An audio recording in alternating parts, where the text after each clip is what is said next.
ஆன்மீக துளிகள் சுகப்பிரசவம் அருளும் தாயுமானவர்.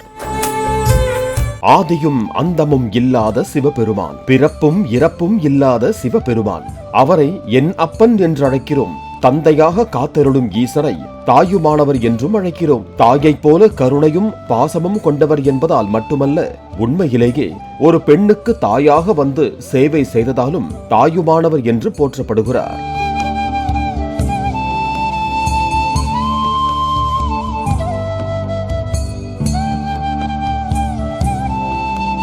தற்சமயம் திருச்சிராப்பள்ளி மாநகருக்கு அடையாள சின்னமாக திகழும் திருச்சி மலைக்கோட்டையிலேயே தாயுமானவர் சன்னதியும் அமைந்திருக்கிறது. திரிசிரன் என்ற 3 தலைகளை கொண்ட அசுரன் சிவபெருமானை வழிபட்டு பெரும் பேறு பெற்றான்.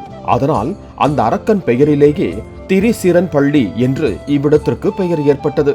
இறைவனும் திரிசிராநாதர் என்று வழங்கப்பட்டார். அந்த திரிசிரன் பள்ளியே காலப்போக்கில் திருச்சிராப்பள்ளியாக மாறியது.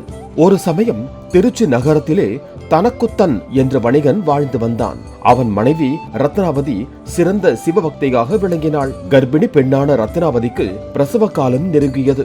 அதனால் அவள் உதவிக்கு தன் தாயை அழைத்திருந்தாள். தாயும் அவளது வீட்டிற்கு கிளம்பி வந்தாள். வரும் வழியில் காவிரியில் வெள்ளம் பெருக்கெடுத்து ஓடியதால் தாயால் மகள் வீட்டிற்கு வர முடியவில்லை. அந்த சமயம் ரத்னாவதிக்கு பிரசவ வலி உண்டானது.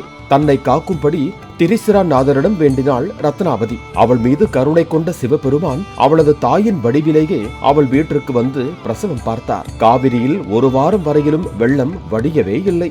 அதனால் சிவபெருமானே ரத்னாவதியின் தாயாகவே அவளிடம் தங்கியிருந்து அவளுக்கு தாய் செய்ய வேண்டிய அத்தனை கடமைகளையும் செய்து நன்றாக பார்த்து கொண்டார். வெள்ளம் வடிந்த பிறகு ரத்னாவதியின் தாய் பதைப்புடன் மகள் வீட்டுக்கு வந்தாள். மகள் சுகப்பிரசவமாகி நலமாகவும் மகிழ்ச்சியாகவும் இருப்பதை கண்டு அவளும் மகிழ்ச்சி அடைந்தாள். பின்பு மகளிடம், உனக்கு யார் பிரசவம் பார்த்தது என்று கேட்க, அதை கேட்டு மகள் ரத்னாவதி அதிர்ச்சி அடைந்தாள். அம்மா, நீதானே இங்கிருந்து பிரசவம் பார்த்தாய், என்னை கவனித்துக் கொண்டாய், இது என்ன கேள்வி என்று கேட்டாள். காவிரி ஆற்றில் ஏற்பட்ட வெள்ளத்தால் 1 வாரமாய் தான் வர முடியாமல் போனதை தாய் சொல்ல இருவரும் ஆச்சரியம் அடைந்தனர். அப்போதுதான் அவர்களுக்கு சிவபெருமானே தாயின் வடிவில் வந்து பிரசவம் பார்த்து சேவை செய்தது புரிந்தது. இருவரும் எம்பெருமானை வேண்ட சிவபெருமானும் அவர்களுக்கு காட்சி கொடுத்து அருள் பாலித்தார். இப்படி தாயாக இருந்து அருளியதால் இறைவன் தாயுமானவர் என்று பெயர் பெற்றார். திருச்சி மலைக்கோட்டையின் நடுவிலேயே இந்த தாயுமானவர் சன்னதி அமைந்திருக்கிறது. திருச்சி மலைக்கோட்டை நடுவில் ஒரு மலையும் அதைச் சுற்றி கோட்டையும் கொண்டது. இந்த மலைக்கோட்டை பல போர்கள் மற்றும் பல வரலாற்று நிகழ்வுகளின் களமாக இருந்துள்ளது. கோட்டை அமைந்துள்ள மலைப்பாறை 273 அடி உயரம் கொண்டது. நிலவியல் அடிப்படையில் இப்பாறை 1 பில்லியன் ஆண்டுகளுக்கு மேற்பட்ட பழமையானது என்று ஆராய்ச்சியாளர்கள் கூறுகிறார்கள்.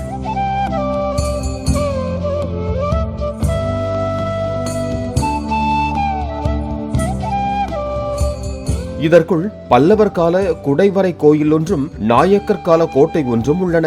இம்மலையில் 3 நிலைகளில் கோயில்கள் அமைந்திருக்கின்றன. கீழே மாணிக்க விநாயகர் கோவில், மேலே உச்சி பிள்ளையார் கோவில் மற்றும் இடையே தாயுமானவர் கோயில். இம்மலையின் இடைக்கோவில் மூலவரான செவ்வந்திநாதர் தான் தாயுமானவர் என்று அழைக்கப்படுகிறார். தரைத்தளத்தில் உள்ள மாணிக்க விநாயகர் பெயருக்கேற்றார் போல அழகு மாணிக்கமாக திகழ்கிறார். இவரை வணங்கிவிட்டுத்தான் மேலே செல்ல முடியும். மலைக்கோட்டையின் உச்சியில் வீற்றிருக்கும் உச்சி பிள்ளையார் தான் அரங்கநாதர் ஸ்ரீரங்கத்தில் பள்ளி கொள்ள காரணமானவர். ராமர் அளித்த பள்ளி கொண்ட நாதர் விக்கிரகத்தை விபீஷணன் இலங்கைக்கு எடுத்துச் செல்லும் வழியில் அவரை ஏமாற்றி பள்ளி கொண்ட நாதரை காவிரி கரையில் குடிகொள்ள வைத்தார். திருவரங்கம் கோவில் அமைய வழிவகுத்தார். மலைக்கோட்டையின் இடைத்தளத்தில் உள்ளதே சிவபெருமான் தாயுமானவராய் அருள் பாலிக்கும் செவ்வந்திநாதர் திருக்கோயில்.